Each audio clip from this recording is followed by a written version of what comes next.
Bismillahirrahmanirrahim. Assalamualaikum warahmatullahi wabarakatuh.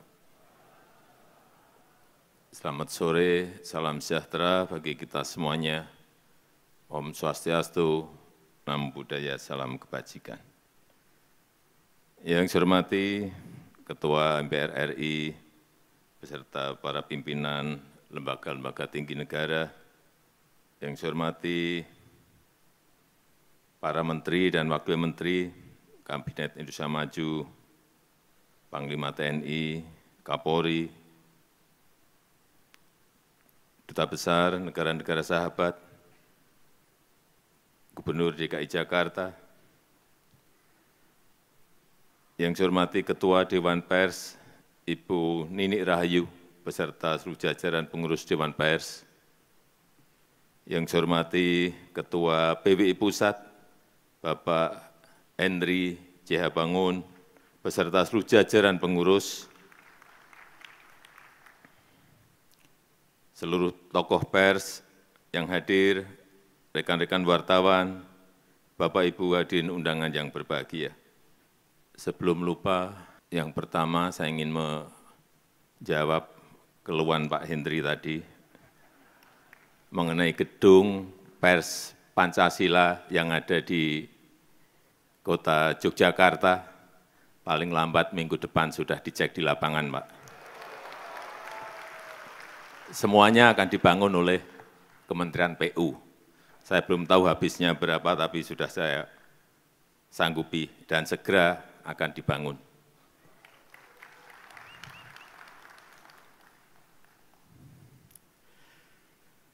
Pertama-tama, atas nama rakyat, atas nama pemerintah, saya menyampaikan selamat Hari Pers Nasional 2024, dan saya juga mengucapkan terima kasih kepada seluruh insan pers yang secara konsisten menemani masyarakat dalam kehidupan berdemokrasi. Saya juga berterima kasih kepada pers yang turut mengawal pemilihan umum 2024 yang baru saja kita jalani. Saya juga sering dikritik tajam,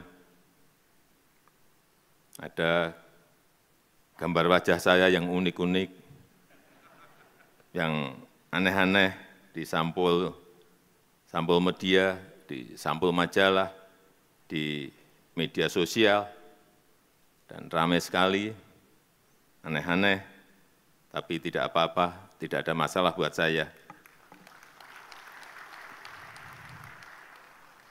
Tapi cucu saya ada yang komplain. Mbah, manggil saya kan Mbah, Mbah, wajah Mbah kok jadi digambar jelek banget. Ya, itulah. Ini bagian dari penghormatan saya atas kebebasan pers, kebebasan berekspresi, dan kebebasan berpendapat.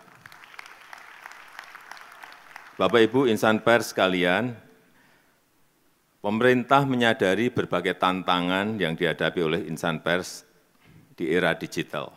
Oleh karena itu, pers terus berupaya oleh sebab itu, pemerintah terus berupaya untuk mendukung ekosistem pers yang adaptif dengan tetap menghormati kebebasan pers. Seperti yang sudah saya sampaikan pada peringatan Hari Pers Nasional tahun lalu, jurnalisme berkualitas dan keberlanjutan industri media konvensional menjadi perhatian penting pemerintah, dan ini yang dinanti-nanti. Setelah sekian lama, setelah melalui perdebatan panjang, akhirnya kemarin saya menandatangani Peraturan Presiden tentang tanggung jawab platform digital untuk mendukung jurnalisme berkualitas, atau yang kita kenal sebagai Perpres Publisher Rights. Prosesnya memang sangat panjang, banyak perbedaan pendapat, dan saya tahu ini melelahkan bagi banyak pihak, sulit sekali menemukan titik temu. Dan sebelum menandatangani, saya juga betul-betul mendengarkan aspirasi dari rekan-rekan pers.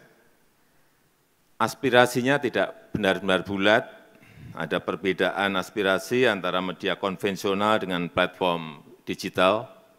Platform digital besar juga beda aspirasi, dan kita harus timbang-timbang terus implikasinya.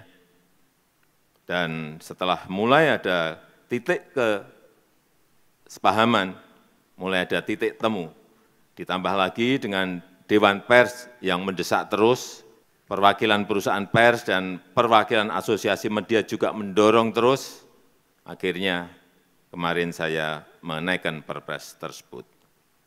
Bapak Ibu yang saya hormati, perlu saya ingatkan tentang semangat awal dari Perpres ini. Kita ingin jurnalisme berkualitas, jurnalisme yang jauh dari konten-konten negatif, jurnalisme yang mengedukasi untuk kemajuan Indonesia.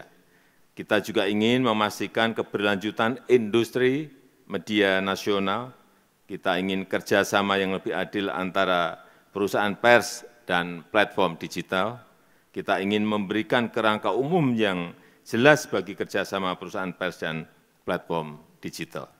Perpres ini sama sekali tidak dimaksudkan untuk mengurangi kebebasan pers. Saya tegaskan bahwa publisher rights lahir dari keinginan dan inisiatif insan pers. Pemerintah tidak sedang mengatur konten pers. Pemerintah mengatur hubungan bisnis antara perusahaan pers dan platform digital dengan semangat untuk meningkatkan jurnalisme yang berkualitas. Kemudian perlu saya ingatkan juga tentang implementasi Perpres ini. Kita masih harus mengantisipasi risiko-risiko yang mungkin terjadi, terutama selama masa transisi implementasi Perpres ini. Baik itu perihal respon dari platform digital dan respon dari masyarakat pengguna layanan. Terhadap perusahaan pers yang saya tahu sedang menghadapi masa-masa sulit di era platform digital ini, pemerintah juga tidak tinggal diam, pemerintah akan terus mencari solusi dan juga kebijakan afirmatif untuk perusahaan pers di dalam negeri. Saya juga meminta Menkominfo agar memprioritaskan belanja iklan pemerintah untuk perusahaan pers. Ini berkali-kali saya sampaikan, minimal untuk bantalan jangka pendek. Memang ini tidak menyelesaikan masalah secara keseluruhan. Perusahaan pers dan kita semua tetap harus memikirkan bagaimana menghadapi transformasi digital ini. Dan kepada rekan-rekan kreator konten yang kabarnya khawatir terhadap Perpres ini, saya sampaikan bahwa Perpres ini tidak berlaku untuk kreator konten. Silahkan dilanjutkan kerjasama yang selama ini sudah berjalan dengan platform digital. Silahkan lanjut terus, karena memang tidak ada masalah. Bapak Ibu insan pers yang saya banggakan, terakhir saya ingin menitip dua pesan. Pertama, pers harus tetap menjadi salah satu pilar penjaga demokrasi. Pers harus menjadi rumah bersama untuk menjernihkan informasi. Beritakanlah fakta-fakta apa adanya, tapi bukan mengada-ada, bukan asumsi-asumsi, bukan seolah-olah ada. Yang kedua, saya sangat berharap perusahaan pers dapat memikirkan langkah-langkah konkret dan strategis, terus melakukan inovasi agar adaptif dalam merespon perubahan zaman, mampu berdiri tegak secara mandiri di tengah gempuran persaingan global. Saya rasa itu yang ingin saya sampaikan dalam kesempatan yang baik ini. Terima kasih. Wassalamualaikum warahmatullahi wabarakatuh.